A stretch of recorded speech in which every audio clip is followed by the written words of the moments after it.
Hello and welcome back to Throwback Games, or welcome for the first time. My name is Dave and I'm here covering the exclusive multiplayer reveal of Star Wars Galactic Racer.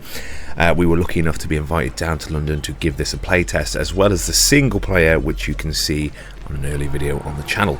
Let's get stuck into it.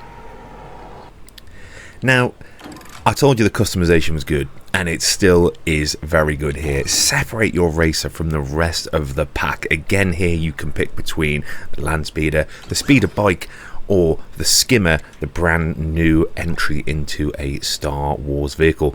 You get paint jobs, you get parts. You really want to make sure that your craft is looking the best before you get into those multiplayer tangles. Your character selection is next, and it is not just a skin. They each come with their own traits which can help you in your style of racing. For example, the character that I picked had extra ramjet, so it made for better encounters when using the ramjet, and me wanting to make sure that I own the course and I am the one who is going to be finishing on top of the podium. The betting system is very cool. You obviously place a bet on where you think you are going to finish, and if you get it right you get more rewards, and obviously the higher up the spectrum you are, the more rewards you get if you get it right.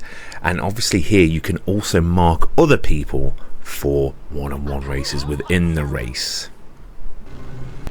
Now, the same pageantry is applied to the multiplayer as is the single player.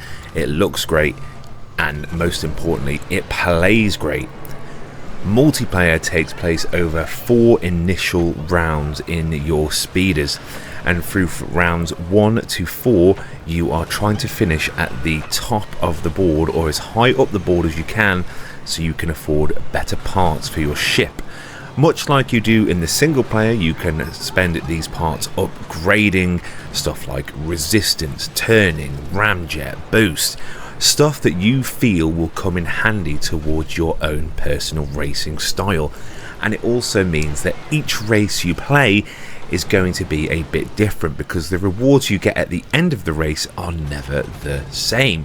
You might get +3 on a boost or +2 on a boost, but then the next time you get into another round of this, you might only have a +1 boost through the whole thing, which means you need to adapt your racing style to keep it fresh. It is fast and it is furious, to quote our favourite Dominic Toretto. The pace of the game feels amazing. You feel like you are driving at like 900 miles an hour in whatever space term that is, and it always keeps you on the edge of your seat.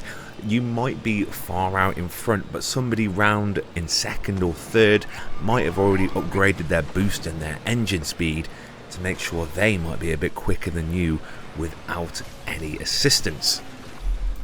You want to make sure that you can maximize your credits in every chance possible, which is where the betting system really comes into its own. Making sure you back yourself is the key to getting those extra credits for your upgrades. Is the screen you will be greeted by after every multiplayer round, where you can receive your credits and your upgrades. You can choose what parts you want to install, or you can choose to have an upgrade, as you can see here, corner and drift and ramjet. This person has obviously put a lot into the ramjet, which makes them ferocious going up against other racers. You can also then choose a contract, which will give you an example, take over X amount of players in a race, and you can receive even more credits. It is always about backing yourself against the rest of the field. Now, you might be thinking, hey, I never finish in first place, or I don't know if I'll be able to finish in first place against some of my friends that are better at racing games than me, myself included. Put me in that pile. I am a ferocious competitor. However, it all comes down to the last race in Star Wars Galactic Racer. The first 4 races are used to upgrade your craft. They are used to make sure that you are in the best position possible when it comes to that 5th and final race for you to challenge for the win.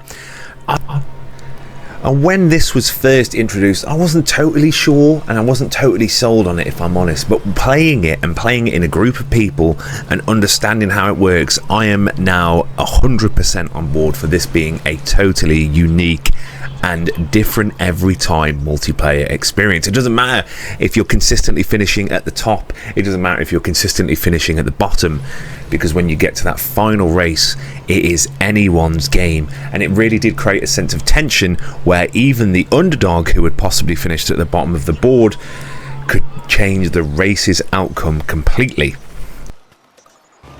Now, let's not beat around the bush. We all want to know. Where did I finish? And I'm happy to tell you, ladies and gentlemen, that I finished in P1, obviously. But the thrill of getting to P1 and the edge of the seat experience that this multiplayer delivers is something that I have never had from another racer. During COVID times, I think we can all remember them, I was really big into playing GTA racing with my friends, and it was cool if you were out in front and you were had that tension of people behind you. But this delivers it on a whole other level. And once again, I must say, the pageantry and the experience and feel of Star Wars is well and truly there. It feels like you are immersed in this universe and racing for your life. And I can truly say that this multiplayer mode where you race these 3 ships is excellent and very, very enjoyable. The gameplay loop is once again addictive. And I think I'm going to have a really, really good time with it when it comes out. However, they did show us one more thing. Yes, that is right. We were allowed to pod race, and your boy was definitely Ben Quadinaros. I mean, is it every person's dream that loves Star Wars to get their hands behind one of the pod racers on the Boonta Eve Classic at Mos Espa Speedway? That's a rhetorical question. Of course it bloody is. It plays very similarly to the other mode where you go through a series of races and do your final upgrades, and then you have the final race where it is all to play for. Now, obviously, coming back to our single player video, the pod races handle totally differently to the first ships that we showed you, the speeder bike and the skimmer. These have their own control scheme, and good lord, let me tell you, if you think you've got the single player down, you are in for a shock when it comes to the single player pod racing and the multiplayer pod racing.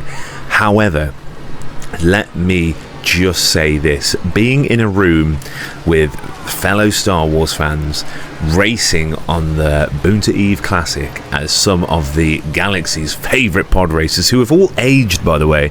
They didn't go for the current look in the films, they went as if they were aged racers. So maybe Sebulba's taken up a family, and maybe Ben Quadinaros is going to get some clothes that fit, but who knows. Anyway, circling back, this is pure adrenaline in a racing game. It's fast, it's ferocious, and that multiplayer concept of the risk and reward and going backwards and forwards to say, am I going to finish in first? Am I going to finish in second? Where should I put my credits into? What should I upgrade?